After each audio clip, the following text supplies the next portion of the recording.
bemordan so'ramoqchi bo'lsalaring, bizga murojaat qilsalaring, bemorning telefon raqamini beramiz, chunki buni ham ruxsatini bemordan olamiz. Bu analizlarning hammasini bemorning o'zi bizga Telegram orqali tashlab beradi. Ko'rib turganlaringdek, moyaklarning razmerlari kichkina, garmonlarda ham juda ham past holatlari bor. Kelgandagi bemorimizning tashxisi noobstruktiv azospermiya hisoblanadi. Endi o'sha paytda aytgandim sizga ham, mikro TC qilsangiz ham chiqmasligi ehtimoli bor, ko'proq. Chunki testosteron sizda bor juda past edi. Masalan 38 gacha nanomol bo'lgan normamizda 6 atrofida edi. 5-oyda urug'imiz chiqishni boshladi. Esingizda bor. O'tgan safar hamma yo'g'imiz 2 million dona chiqqandi 1 millilitrda. Analizlari bor qo'limizda, esingizda. Lekin qolgan parametrlari 0 edi, tiriklari 70% edi. Endi o'zi boshlanishida kelganimizda bu yuzlovchaligini aytgandim. Moyaklarni 3 milliligini aytgandim.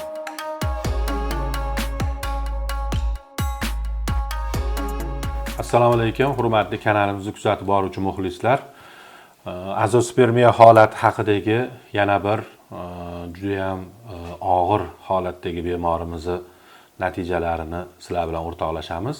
Birozdan keyin o'zlari bilan ham suhbatni e'tiborlarga havola qilamiz, lekin bemorimiz yuzini ko'rinishini xohlamaganligi uchun kamerani orqadan turib olamiz.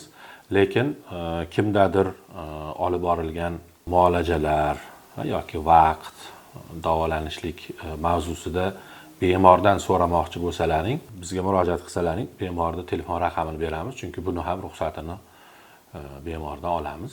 Telefon raqamlarini sizlarga beramiz. Endi bu bemorning bo'yi uzun, ba'zi genetik kasalligini buni shifokorlar bilishadi. Lekin bemor mabodoki kimdir bizni tanib qolsa degan mazmunda uni ham aytishimizni xohlashmadi. Tashqari analizlarni mana ko'rsatib o'tamiz sizlarga. Bu analizlarning hammasini bemorning o'zi bizga Telegram orqali tashlab beradi. Ko'rib turganlaringdek, moyaklarning razmerlari kichkina, garmonlarda ham juda ham past holatlari bor. Kelgandagi bemorimizning tashxisi noobstruktiv azospermiya hisoblanadi. Biz bemorga hozirgi kundagi zamonaviy tibbiyotda bir nechta yo'nalishi mavjud bo'lib, bunga mikro TC usuli ham borligini, lekin bizni shuncha yillik tajribaga tayangan holatda bu moyak kichkinaligi va bu gormonal fon bilan mikro TCda urug' chiqmasligi ehtimoli o'sha 90% gacha degan fikrda aytganmiz. Xo'p, yaxshimisiz? Yaxshi kelib oldingizmi? Rahmat, Zarur aka. Xudo xolasa, qaysi sxemani olyapti siz bilan? Dushanba kunlikka 5000 ganoterapin olyapsiz. Seshanba, payshanba, shanbaga folitopdan 150. Qancha? 150 dozadan. Endi shu dozani berganimizni 5-oyda urug'imiz chiqishni boshladi. Esingizda bor. O'tgan safar hamma yo'g'imiz 2 million dona chiqqandi 1 millilitrda. Analizlari bor qo'limizda, esingizda. Lekin qolgan parametrlari 0 edi, tiriklari 70% edi. Endi o'zi boshlanishida kelganimizda bu yuzlovchaligini aytgandim. Moyaklarni 3 milliligini aytgandim. Genetik taraflaringizni aytgandik. Bo'y 187 ga 84 kilogramni gapirdik, esingizda bor. Og'ir gipoplaziya dedik. Endi o'sha paytda aytgandim sizga ham, mikro TC qilsangiz ham chiqmasligi ehtimoli bor, ko'proq. Chunki testosteron sizda bor juda past edi.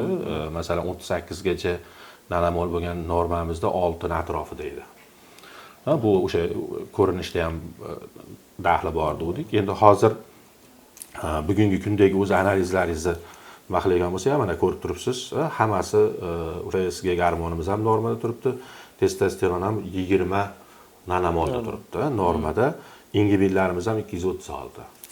Endi bugungi kunga kelib hozir 6-7-oydamiz. To'g'rimi? Shunaqa. 6-7-oydamiz. Buni keyin yana o'sha bizni kuzatib boruvchilarga alohida nima sifatida ham beramiz. Soni o'sha 6 millionga chiqqan. Ya'ni o'tgan safargidan 3 barobar ko'paydi. Endi harakatchanliklari normaga kelib bo'ldi. Tiriklari 80%, faqat bu yerda bizda bitta nimamiz bor, morfologiyamiz 2%. 2%. Keyin moyaklarimizni o'lchaganimizda 3 milli dedik. Esingizda bo'lsa, kattalashadi degan garantiya yo'q, lekin harakat qilaylik. Hamma organizmi har xil dedim.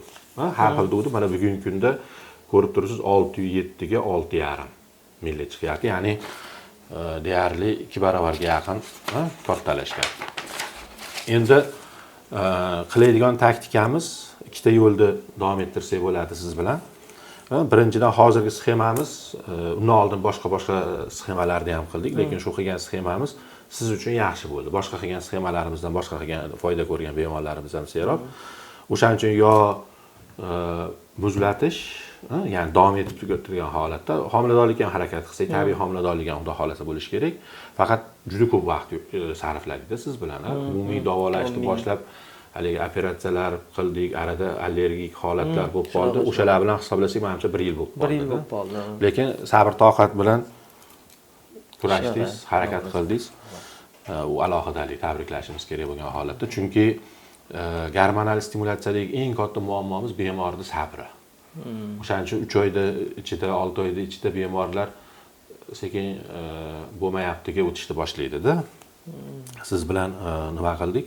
O'shanga haligida ham aytganimdek, muzlatish, eko chorasini ham qilish mumkin. Hozir mana o'zingiz chiqarib bergan urug'dan foydalansa bo'ladi.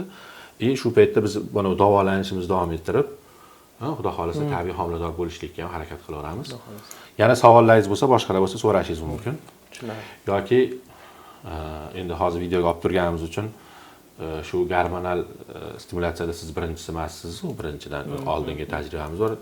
O'zingiz fikringiz bo'lsa, bemorlarga nimadir gap aytsangiz, bir og'iz tavsiya.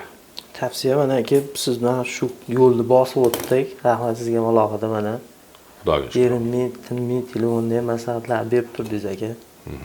Rahmat sizga. Davolanmoqchi bo'lgan bemorlarga nima deysiz? Kelsin. Haqiqatan mana o'zimiz ko'zimiz bilan ko'rib turibmiz. Bo'ldi. Rahmat sizga. Nima qilish kerak deganda, ma'lum bir muddat, balki adabiyotlar 2 yilgacha degan adabiyotlar ma'lumotni beryapti. Shuning uchun birgalikda gormonal stimulyatsiya qilaylik dedik. Bemorimiz albatta rozi bo'lishgan va natijasi mana o'zi bilan birga suhbatni ko'rib xulosa qilasizlar. Qolganicha rahmat, sog' bo'lasizlar.